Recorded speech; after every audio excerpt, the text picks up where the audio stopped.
What's your code? 0409.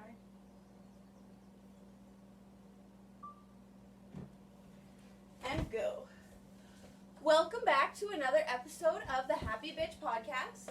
Today we are coming to you live from our cabin, and we have Grandpa with us. Would you like to introduce yourself, Grandpa? My name is Marcel Audette, and I am, unfortunately, her grandpa. Can you tell everybody your date of birth?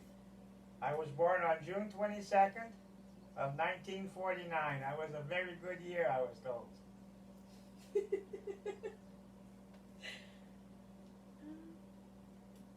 Keeping with the theme of our podcast, how would you say that you handle your mental health? Oh, I think I handled it quite good. I'm too dumb to know any better, so I guess we'll say I handled it okay. If you could choose the ideal life for the rest of your years, what would that look like? Well, I would hope that it would be healthy, and I would like to spend a little bit more time on the road with my motorhome and enjoy the scenery in different parts of the country. Have you seen most of Canada already? I've seen all of Canada except for Yukon and Northwest Territories. Otherwise, I've been from coast to coast. That's pretty good. What is your dream car? To be honest with you, I've never really thought about it. I guess my dream car would be a North American car, so I would go with a Cadillac. Any color preferences? Oh, canary yellow. Do you have a nickname that your siblings or friends would call you, and how did you get that nickname? The nickname that my friends and relatives would call me is Chuck, because as a younger person I used to play a lot of ball, and I happened to be pretty good at pitching, so I was always pitching, so I got stuck with Chuck from here, Chucker! How did your family spend time together when you were young? Most of the time we spent together would have been on Sundays, because Monday to Friday we're always busy. Everybody was busy working, and it was mostly down by the Battle River by our farm. We'd go swimming in the river, and then we ended off the day with a nice wiener roast. What is the most important lesson that your parents taught you? My most important, I would say, share with others whenever you can, and don't be scared of hard work. It'll pay off at the end. And also, always try to put a little bit of your money aside. All my life I've tried to put at least 1 to 5% away every paycheck. Sometimes it's only $5, but $5 is $5. Yeah, it can add up over time. Where were you born, and what was your house like as a child? I was born in North Battleford, Saskatchewan, in the hospital there.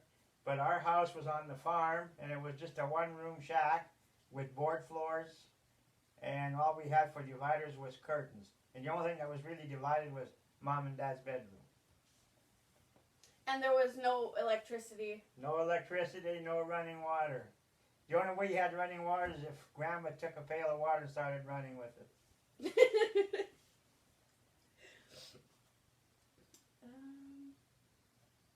What did you and your friends do for fun when you were young? Oh, we used to go hunting gophers, play baseball, because we lived in the country. Like I said, there was all kinds of room to run and play, climb trees, and basically that was about it for fun. The rest was all work related. Like, I don't call pulling weeds in the garden fun. I would call that work related, that kind of stuff. So you guys did a lot of work on the farm? A lot of work. We all had our chores to do. Some of us had to clean the barn. Some of us had to saw wood, split wood, make sure there was wood in the house, because all we had for a cook stove was a wood stove. And for heat in the wintertime, That same stove did the heating of the house. We'd get up in the morning, there'd be ice on the water.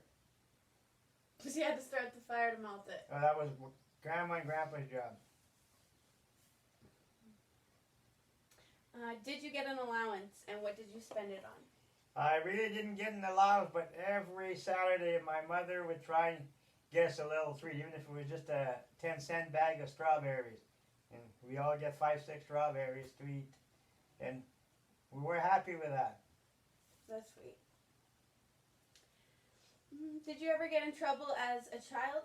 Oh, the odd time I did some stupid things. Like I remember one time in the fall, Dad would take animals to the stockyard for cash, because that's when you go buy our school clothes. And when you come back from the stockyard, I saw him give Mom the money, and then I saw where Mom put it. So like a little fool, I took the money and went and hid it. I never had any intention of spending it. I just wanted to see how long it would take them to figure it out. But it turned out my mom knew all along where it was, but she was waiting for me to come and admit that I took the money and hid it. Mothers And know everything. another thing I did that was really bad, my dad used to make fence posts for other people. And we had to debark the posts, take all the bark off.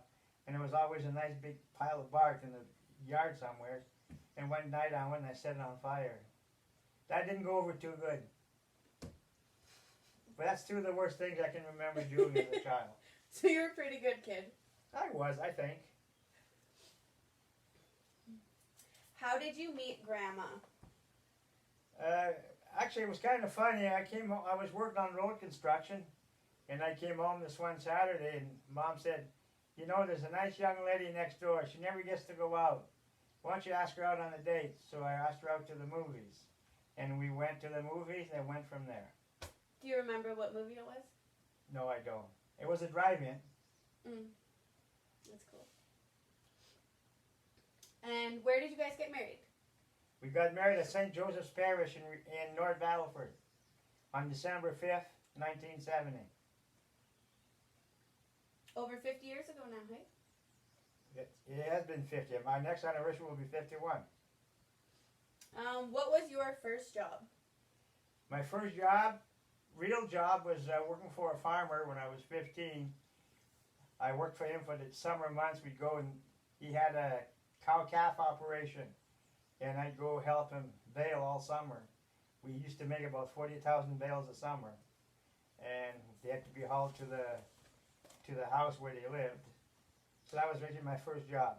Was that some sort of machine that did that, or? Oh yeah, it's called a baler. Oh, okay. The baler makes the hay into square bales, and then we had to haul them with the tractor and a couple racks. What is your favorite city to travel to? My favorite city, I would say, would be Calgary. I like going to Calgary because they have all those freeways there and they don't take long to get across. And it's nice scenery.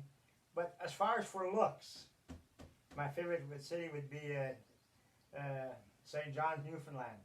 I just love the way it's built on side of hills and stuff, and rocks and water. Very nice. I wouldn't mind retiring there someday, but I know my wife wouldn't hear of it. She's got to stay with her kids. She's got lots of family over here, hey? Too much. She won't move. Do you practice a religion, and what impact has that had on your life?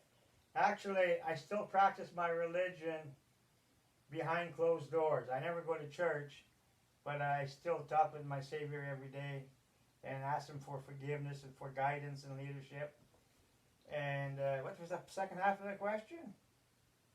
How does that impact your life? Well, it impacted my life in such a way that we believe in sharing with others and helping out whenever we can. I always look at the good side of people, not the bad side. What could you tell me about you that would surprise me? Whew. I'm not sure. Everybody knows everything about me. Yeah, you're a pretty open guy. I can't really say what. Well, the only thing I could say that maybe some people don't know, but that's not something I want said out loud. Okay, then don't say it. Okay. What is your dream for your children and your grandchildren? My dream for my children is that they all stay on the right side of the law and all have good jobs and a nice home to live in. And I hope that they have kids to keep the family tradition going. What is the earliest memory that you have? I think I was probably 3, 4 years old, maybe. I'm not sure. It might have been even 2. I remember sitting at the front door at the one-room shack that I grew up in for the first 6 or 7 years of my life. And I remember I looked straight out in front of me and I could see the chicken coop, the outside toilet, and I remember the wind blowing through the leaves in the big trees in front of the house. I still remember that day like it was yesterday. Sounds calming. What makes you happy? What makes me happy is when I know the whole family is safe and sound. Nothing to make us feel sorry for. You're so sweet, Grandpa. You're going to make me cry. That's my job. What is the difference about growing up today versus growing up when you were a child? Oh, heck, today there's too much pressures on kids to make them do wrong things. When I was a child, you were basically free as a breeze. Nobody trying to get you to do stuff that you shouldn't be doing. And the most fun was just running around, playing ball, and climbing trees, and that kind of stuff. Yeah, it doesn't exist today no more. Life's getting pretty complicated. Yes, it is. I feel sorry for kids growing up nowadays compared to when I was a child.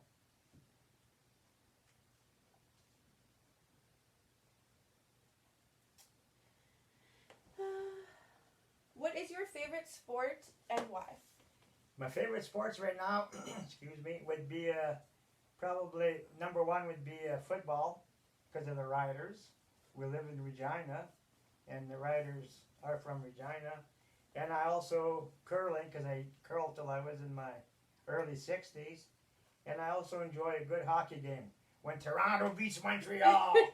Like they did last night, like hey? they did last night. What is the best part about getting older? There is no best part about getting older, except you'll have to get up to go to work in the morning. That's the only good part there is. And what is the worst part about getting older?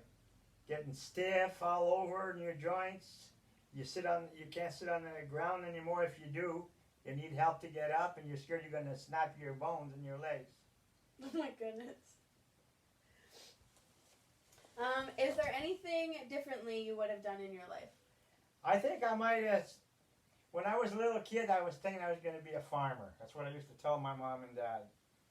And for some reason, Mom and Dad, they sold the farm because Dad got very ill and we were young. And Mom was running the whole show. Like, we had to milk the cows and feed the cows. And Mom was basically strapped with all of it. And we'd help her as much as we could, but it was still a lot of work on her. So finally she gave up and she said to her, any of you guys want to take over the farm? How old were you guys at this point? I was probably 14. Oh my goodness. And I decided, no, I'm too young. So she went ahead and sold it. Mm-hmm. But now I wish I could have went back to farming. I thought of it about 20, 25 years ago, but the cost had gone so high that I couldn't afford it. Yeah. It's one of those things you kind of have to be brought down with the family. Do you have any advice for me and the next generation? Yes, my advice to you and the next generation is work hard, eat healthy, and be kind to other people. Help whenever you can. That should be on a bumper sticker for sure, because I don't think enough people are hearing that these days. And I would just now like to take this time and say thank you for being on the podcast, and it really means a lot to me, and you are welcome back anytime. Okay, thank you very much. It was my pleasure to do it with you, and maybe someday we can do it again. For sure. So be happy, don't be a bitch, and until next time, love you. Bye.